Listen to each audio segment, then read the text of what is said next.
This is probably the most satisfying build I've done so far.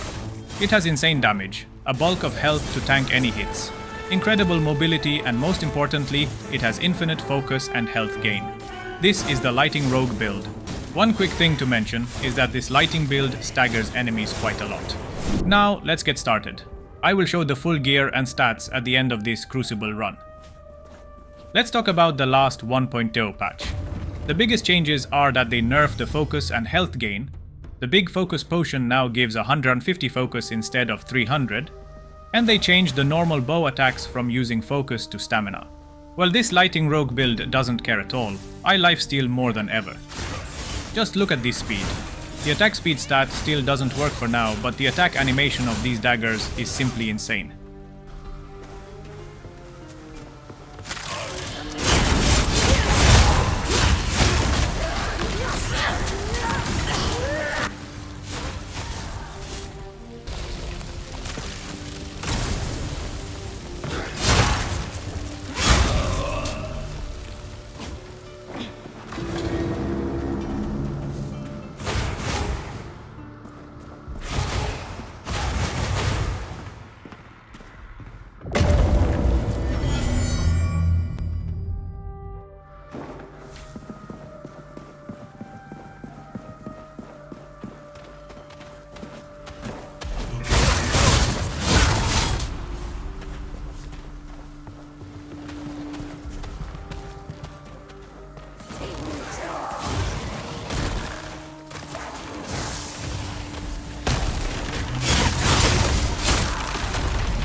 Just look at how enemies' health evaporates.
I got a huge amount of health for survivability, and if I do get hit, I instantly lifesteal all of it back.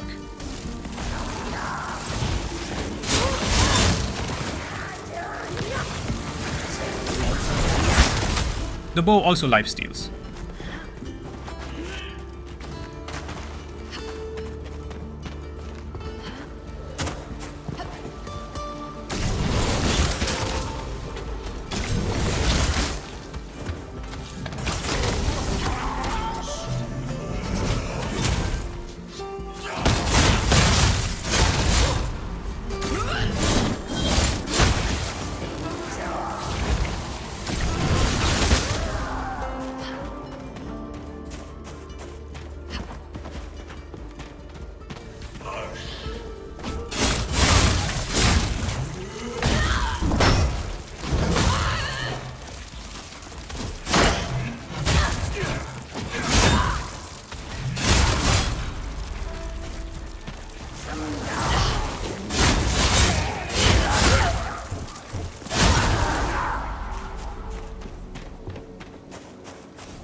one is broken.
You will see that not only will I constantly have my focus up, but I will constantly lifesteal when using focus as well.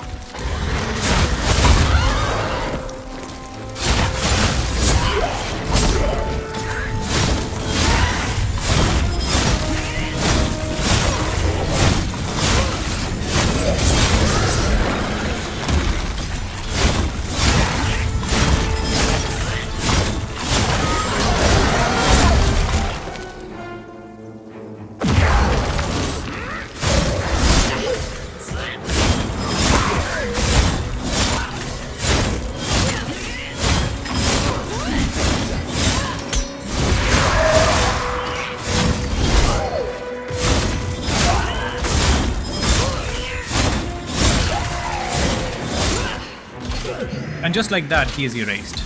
I must say that I've done a lot of builds, and some of them deal huge amount of damage, but none of them feel as satisfying as this one. Let's start with the main weapon of this build, the Ash Sothe daggers. Now I got a very good roll on this one. Firstly, the main damage I got is electric. This is insanely good, as electric staggers enemies the faster you hit. And these daggers also come with the Lighting Claw, which is an electric rune damage, so they synergize well together. Then I managed to get 3% focus on damage dealt, and I added another focus on damage dealt gem. Lastly, I managed to get a 1% health on damage dealt. I have another pair of daggers that have even more damage, like 27% electric damage, but I didn't manage to get health gain on them. This 1% health gain is making this build a juggernaut, as no matter how many mistakes I make, I can just lifesteal my health back. Even if you don't get this much damage on your daggers, as long as you get the health and focus gain on damage dealt, you are good to go. Those two stats are what you need to be on the lookout. Now for my second weapon, and the range of this build is the Pale Ash Bow. I've equipped this bow with the most overpowered bow skill in the entire game, the Cone Shot. You can get the Cone Shot from Yun Longbow, and you can buy this bow from Whitaker the Woodcutter for around 3 silver, and it already comes with the Cone Shot rune. The Cone Shot, in my opinion, is the best bow skill in the entire game. It fires a barrage of arrows, and the further away you are from the target, the more arrows will hit the target. If you have focus and health gain from your overall gear, every one of those arrows will generate you focus and health. The important gems that I added on this bow are the focus gain, stamina gain, and more damage. Now so far, all the bows in this game are one-handed, and whatever weapon you are holding in your other hand together with the bow, the stats of both weapons are combined. With that in mind, for the weapon together with the bow, I am using Honed Frenzy Katana. I recommend you try to get an enchantment roll that gives focus gain and health gain. Or you can do like me and use any weapon and add gems on it. Gems like focus and stamina gain. For the gloves and pants, I bought them from Mira and Mary. As for the hat and body armor, I bought the Duelist armor set recipe, also from Mira and Mary shop. I then crafted them using the sewing table inside their shop, and I keep enchanting them until I got good stats on them. Now when enchanting, the stats I was looking for are increased health and stamina. This build will not have a lot of armor, as I'm going light for full mobility. So instead, I'm going to try to bulk my health as much as possible. Stamina will also help perform more dodges and attacks. Now let's start with the hat. On this, I managed to get stamina and healing effects. The healing effects will help you steal more overall health. With this in mind, I also added a healing effects gem to increase this even more. For the body armor, I managed to get health increased, and I added another health increase gem. For the gloves, I also managed to get more health increased. And finally, for the pants, I got even more health increased. I also managed to get stagger resistance, but this stat currently doesn't work. I've tested and managed to get all 4 pieces with stagger resistance, knockback resistance, damage reflect, and attack speed, but none of these stats work at the moment. The game is still in early access, so I'm hoping they will fix this in the future. Now on the pants, the gem that I added is really important. You can get more focus gain on focus use. But for this build, I went full lifesteal. So I added a health on focus use, increasing my lifesteal even more. This in combination with the huge amount of health I have, it's impossible to die with this build. Actually, since making this build, I have never died. Not once. Even from fall damage, as I got so much health even falling from very high places, I will still survive. Now for the rings, I'm using 2 fierce rings. As in my opinion, these are the best rings in the entire game. They give you armor and overall damage increased. The last ring I'm using is the Crow ring that gives me 2% health on damage dealt, maximizing my lifesteal even more. The drawback is that this ring gives me a 29% health decrease. If I remove it, my health will go from 270 to 337, but the health gain on damage dealt is worth it. Now, how can you find these rings? Firstly, all the drops in this game are random. You can literally get the rings from any monster or chest that you can find throughout the game. You can also get them from daily challenges or bounties. I personally found a lot of good rings there very early in the game. But the most efficient and consistent way to find rings is just to go to Greenwich's General Goods Market. He usually has rings to sell, like 50% of the time. And if he doesn't just create a few more realms and go to him in every one of them. Just keep in mind that his shop needs to be at least level 2 or higher to sell rings. If you don't want to create other realms, just exit the game, change your computer's date, and when you enter the game again, his shop will be reset. And that's it. Keep going to the vendor Greenwich, and eventually you will find the ring that you desire. It's a fast and easy way to farm rings in the no rest for the wicked. Now for the stats, I added 40 in health to get me this insane life. Then 26 in dexterity and 26 in intelligence. This is because I need both dexterity and intelligence to use these daggers. I then added 26 in focus to increase my focus points to 300 and be able to spam skills. Finally, I added 3 more points in equip load to get me to the fast weight class.